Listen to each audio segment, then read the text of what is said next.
अब जब बात हिंदू राष्ट्र की करी है तो हिंदू राष्ट्र तक पहुंचना कैसे है उस पे चिंतन करना है। और हिंदू राष्ट्र के लिए जो 4 चुनौतियां हमारा देश और हम सब फेस कर रहे हैं, वो 4 प्रमुख चुनौतियां हैं।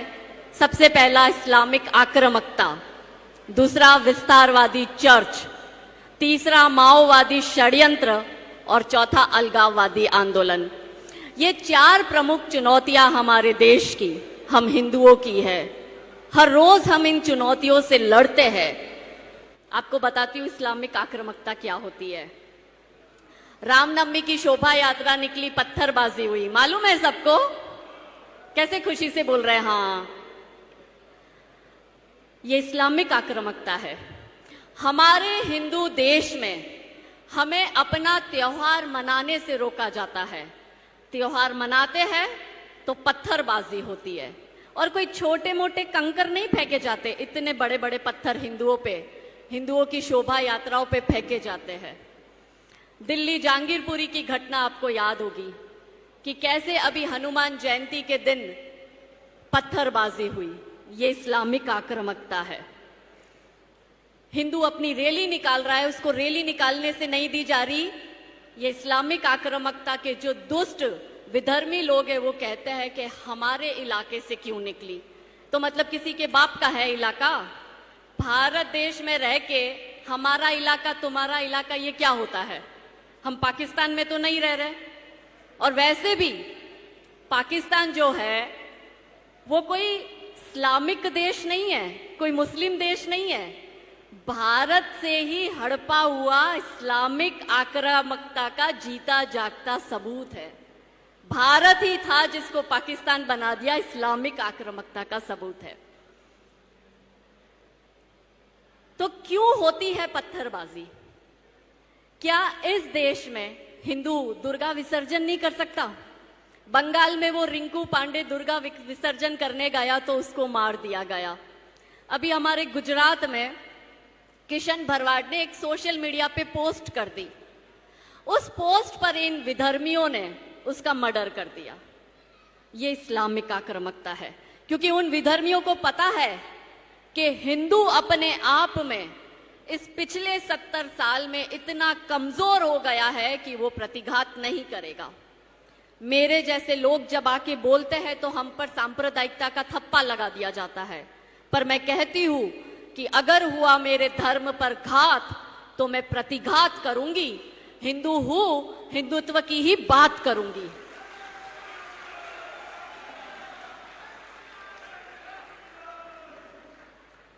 लव जिहाद इस्लामिक आक्रामकता है। कैसे हमारी हिंदू लड़कियों को बहला के, फुसला के, ब्लैकमेलिंग कर कर, धमका कर ये विधर्मी उठा के ले जाते हैं। मैं लव जिहाद में पूरे भारत में कार्य कर रही हूँ। भाई ने अभी बताया कि बहुत अच्छी प्रवक्ता है। मैं कहती हूँ कि बड़े बड़े मंच से हाथ में माइक लेके बड़ी बड़ी बातें करना और बड़ा बड़ा भाषण तो कोई भी कर सकता है। मेरी असल जंग, असल लड़ाई हर रोज प्रत्यक्ष जिहादियों से होती है। जब हमारी लड़कियों को ले जाते हैं, रात को 2-2 बजे तक पुलिस चौकी में बैठी रहती हूँ।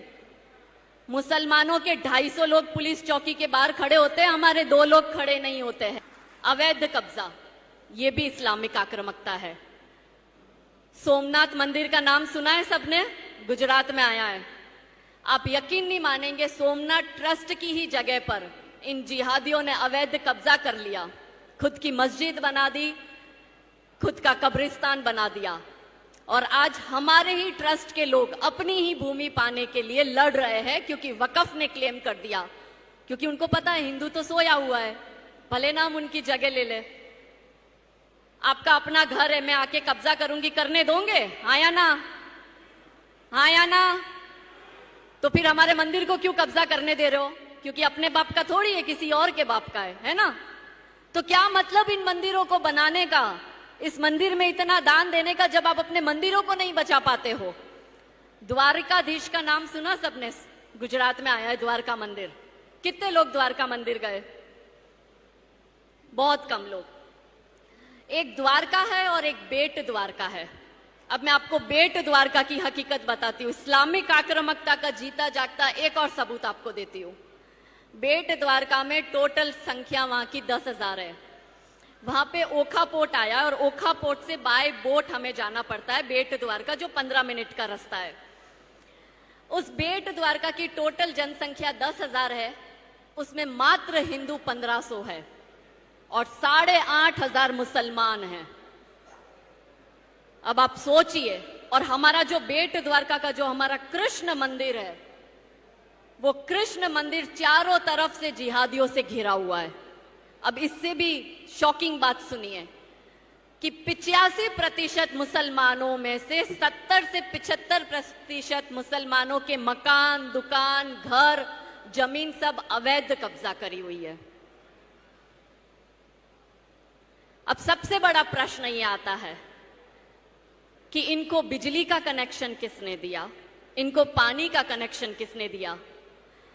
हमको पानी का और बिजली का कनेक्शन चाहिए तो कागज दिखाने पड़ते हैं ना, हमारे तो राम जी ने भी कागज दिखाए, तब जाके तो अयोध्या में मंदिर बन रहा है।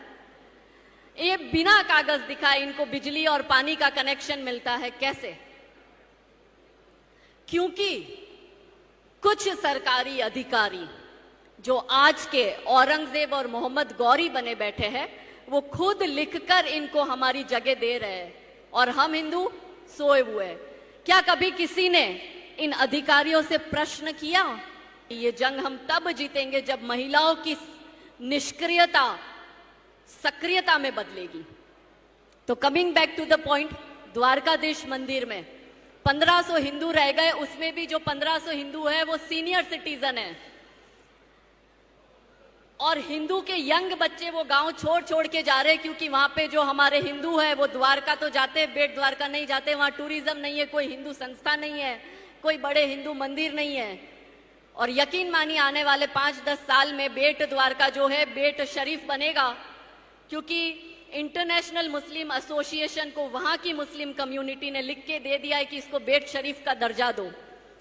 बस हम हिंदू जैसी कृष्ण तक बोलने में सीमित है, या हम नए नए मंदिर तो बनाएंगे पर जो मेन कृष्ण भूमि है हम उसको नहीं बचा पा रहे हैं।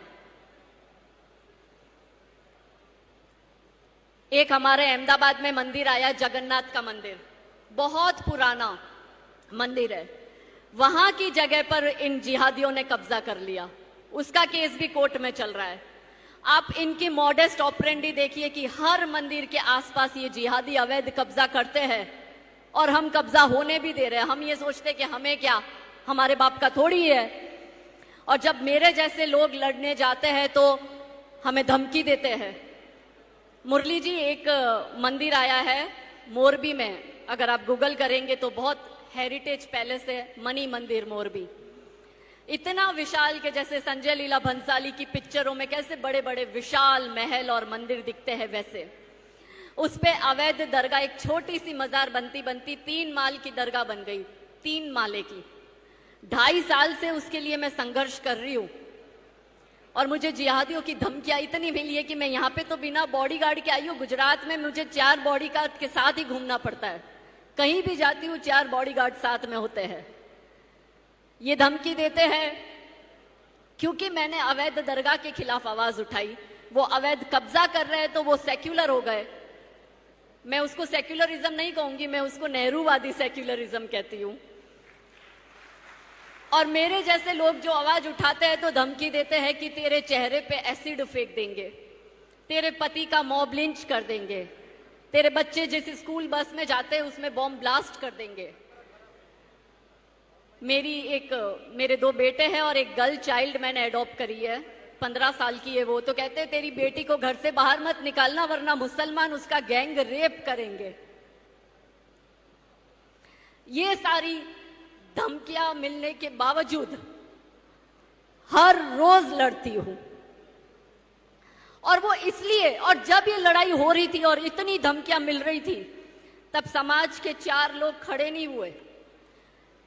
मेरे साथ सिर्फ संघ खड़ा था, मेरे साथ विश्व हिंदू परिषद खड़ा था, मेरे साथ हिंदू जागरण मंच खड़ा था, पर समाज के 4 लोग खड़े नहीं हुए, डरते, क्योंकि सबको छत्रपति शिवाजी महाराज तो चाहिए, पर अपने घर नहीं, पड़ोसी के घर चाहिए। पिछले 21 साल में जो जिहादियों ने अवैध कब्जा किया, उस पे लैंड ग्रैबिंग भी दाखिल करवाया। और ईद के बाद में वो मंदिर के पास अवैध दरगाह बनी है, उसको ध्वस्त करवा के भी दिखाऊंगी। वो मैंने ठानी है और वो होके रहेगा। इसी तरह से हर एक हिंदू जब एक एक मुद्दा पकड़े, हर एक हिंदू संगठन एक एक मुद्दा पकड़े और उस मुद्दे को जब तक वो खत्म नहीं होता आप उसके पीछे लग जाओ, चाहे कुछ हो जाए, चाहे कितनी मुसीबतें आए। जब मैं कर सकती हूँ, ना मैं किसी पॉलिटिकल पार्टी से जुड़ी हूँ, ना मैं किसी संगठन से जुड़ी हूँ, ना मैं कोई एनजीओ चलाती हूँ, ना कोई ट्रस्ट चलाती हूँ, कुछ नहीं है। तो जब मेरे जैसी साधारण व्यक्ति अगर एक मुद्दा पकड़कर इसमें जीत हासिल कर सकती है, तो फिर आपके सबके पास में तो इतने पावर है, क्या आप नहीं जीत हासिल कर सकते? इस्लामिक आक्रामकता के बाद अब दूसरा सबसे एक मैं विस्तारवादी चर्च के बारे में बात करूंगी। हमने राजू जी के साथ आदिलाबाद में कार्यक्रम किया था। वहां पे दोनों तरफ से प्रॉब्लम है कि आदिवासियों के धर्मांतरण तो हो ही रहे हैं, साथ में इस्लामिक धर्मांतरण भी हो रहे हैं। एक मीठी बोली से धर्मांतरण करवा रहा है, एक बंदूक की गोली से धर्मांतरण करवा रहा है। ये क्यों हो रहा है? ये इसलिए हो रहा है क्योंकि हिंदू नाती जाति में बताए आदिवासी का धर्मांतरण हो रहा है, तो हमें क्या लेना देना? कब हिंदू एक होगा कि हमारा आदिवासी भाई, हमारा दलित, वंचित, पिछड़ा, शोषित भाई को अगर ईसाई धर्मांतरण करवा रहे हैं, तो क्या हमारा दायित्व नहीं है कि हम हमारे भाइयों को वो सारी मदद पहुंचाए कि उनका धर्मांतरण ना हो? ये भी चिंता करने का विषय है।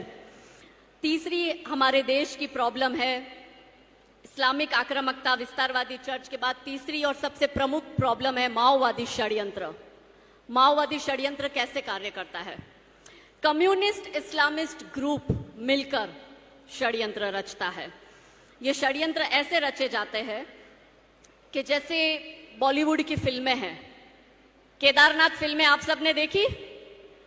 केदारनाथ फिल्म देखी? एक हिंदू की पंडित की बेटी को एक मुस्लिम खच्चर चलाने वाले से केदारनाथ की यात्रा के वक्त प्यार हो जाता है। इन बॉलीवुड वालों की स्टोरी देखो। अब आप मुझे बताओ कि क्या हिंदू की लड़कियां जब 4 धाम की यात्रा पे जाती है, या केदारनाथ की यात्रा पे जाती है, या वैष्णो देवी की यात्रा पे जाती है, क्या हम किसी खच्चर चलाने वाले से प्यार करेंगे? किस तरह से सॉफ्ट पावर काम करता है? ये माओवादी षड्यंत्र है। आपने तूफान पिक्चर देखा होगा कि कैसे एक पढ़ी लिखी डॉक्टर लड़की को किस तरह से एक सड़क छाप लोफर मुस्लिम लड़के से प्यार हो जाता है, और फिर एक्सट्रीमिस्ट दिखाते हैं हिंदू परिवार को। इसी वजह से आज देश में लव जिहाद इतना बढ़ रहा है। लव जिहाद के किस्से इतने बढ़ रहे हैं। 4-5 राज्यों में लव जिहाद का कानून भी आ गया है। गुजरात में भी लव जिहाद का कानून आ गया था, किंतु लव जिहाद की कलम 3, 4, 5 और 6 पर हाई कोर्ट ने स्टे लगाया। तो गुजरात गवर्नमेंट जो है वो अब सुप्रीम कोर्ट में हाई कोर्ट के अगेंस्ट अपील करने गई है। पर ऐसे 5-6 राज्यों में लव जिहाद के ऊपर कायदे बने हैं। हमारी लड़कियों को बॉलीवुड की फिल्में दिखा के सैफ अली खान, करीना कपूर, सलमान खान, शाहरुख खान, आमिर खान दिखाकर हमारी लड़कियों को फंसा के ले जाते हैं। हर एक इनकी बॉलीवुड की स्टोरी में देखना कि जो लड़की है वो हिंदू, स्वर्ण हिंदू समाज से होगी, हिंदू में भी स्वर्ण समाज की, और जो लड़का है वो सड़क छाप मुस्लिम होगा, और दिखाएंगे कि लड़की उस लड़के के पीछे पागल है। मैं इनसे कहती हूं कि एक स्टोरी चलो मैं देती हूं, पर बॉलीवुड वाला बनाएगा नहीं। मैं छोटी थी तब से वैष्णो देवी जा रही हूं, हर साल जाती हूं, और मैं खुद भी पंडित की बेटी हूं। मुझे तो आज तक कभी किसी खच्चर चलाने वाले से प्यार नहीं हुआ। तो ये कैसे दिखाते किसी हिंदू की लड़की को खच्चर चलाने वाले से प्यार हो? कभी इनको बोलो, मैं स्टोरी देती हूं कि एक निजाम या नवाब की बेटी अजमेर शरीफ की दरगाह पर चादर चढ़ाने गई है। दरगाह के बाहर एक मोची जो है वो चप्पल सिल रहा है, और लड़की जैसे ही चादर चढ़ा के बाहर आती है, लड़की की चप्पल टूटती है, और लड़की जो है उस मोची के पास चप्पल सिलवाती है, और सिलवाते सिलवाते आंखों आंखों में नैन मटक्का होता है और मोची से प्यार हो जाता है। और फिर वो निजाम और नवाब की लड़की जो है वो मोची के साथ भाग जाती है। ऐसी स्टोरी भी बनाओ, मगर ये ऐसी स्टोरी आपको नहीं बनाएंगे, क्योंकि इनको लव जिहाद दिखाना है, सॉफ्ट पावर के जरिए हमारी लड़कियों के दिमाग को बरगलाना है। जेएनयू, डीयू, टिस यूनिवर्सिटी, भू यूनिवर्सिटी, जादवपुर यूनिवर्सिटी, ये सब, और इनको सपोर्ट करते हैं माओवादी षड्यंत्र के अंतर्गत बॉलीवुड और media, national media, international media, New York times, Washington post, ये सब इस षड्यंत्र में शामिल होते हैं। सभी शामिल है इस षड्यंत्र में, सिर्फ कन्हैया कुमार और रविश कुमार ही थोड़ी है। तो ये एक पूरा ऐसा षड्यंत्र करते हैं, ऐसा प्रोपोगेंडा करते हैं कम्युनिस्ट इस्लामिस्ट एजेंडा के अंतर्गत, और हिंदुओं को बदनाम करते हैं। और सबसे अंत में है, मैं बात करती हूँ अलगाववादी आंदोलन की। अभी किसान आंदोलन हुआ, ये अलगाववादी आंदोलन है। जाट आंदोलन, ठाकुर आंदोलन, ब्राह्मण आंदोलन, पटेल आंदोलन, दलित आंदोलन, ये सारे अलगाववादी आंदोलन है। हिंदुओं को अलग करने के लिए आंदोलन बनाए गए हैं। हिजाब आंदोलन, जब जब चुनाव आएगा एक एक आंदोलन खड़ा होगा। मैं आज ही यहां से घोषणा करके जाती हूं कि इस साल के अंत में गुजरात में चुनाव है, देख लेना कितने आंदोलन होते हैं, कितने दंगे करवाएंगे ये लोग। ये सब अलगाववादी आंदोलन, और वो इसलिए करते हैं क्योंकि देश जो है, भारत जो है, नरेंद्र भाई मोदी जी के नेतृत्व में देश विदेश में नाम रोशन कर रहा है। भारत की ख्याति बढ़ रही है, भारत की इकोनॉमी बढ़ रही है, भारत विश्व गुरु बनने की राह पे चल रहा है। अखंड भारत का निर्माण भी होगा, और मोदी जी के नेतृत्व में, योगी जी के नेतृत्व में, हेमंत बिश्वा शर्मा जैसे हमारे देश को इतने अच्छे मुख्यमंत्री मिले, उन सबके नेतृत्व में भारत हिंदू राष्ट्र भी बनेगा। तो ये सारे कार्य में जब हिंदू ताकतें एक होती है, तब इन लोगों को डर लगता है, इसलिए ये अलगाववादी आंदोलन कराते हैं, हिंदुओं को बांटने की राजनीति करते हैं।